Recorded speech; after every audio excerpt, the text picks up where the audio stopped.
বিসমিল্লাহির রহমানির রাহিম।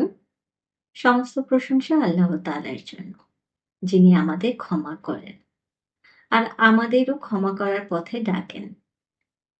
দুরূদ ও সালাম বর্ষিত হোক আমাদের প্রিয় নবী হযরত মুহাম্মদ সাল্লাল্লাহু আলাইহি ওয়াসাল্লামের উপর, যিনি কষ্ট পেয়েও ক্ষমা করতে পেরেছিলেন। প্রিয় ভাই ও বোনেরা, মানুষকে ক্ষমা করা সহজ নয়, কারণ কষ্ট গভীরে দাগ রেখে যায়। আমরা ভাবি ক্ষমা মানে দুর্বলতা, কিন্তু ক্ষমা মানে নিজেকে ভারমুক্ত করা। মাগফিরাতের দর্শক আমাদের শেখায়, আল্লাহর ক্ষমা পেতে চাইলে মানুষের প্রতি অন্তর নরম করতে হয়।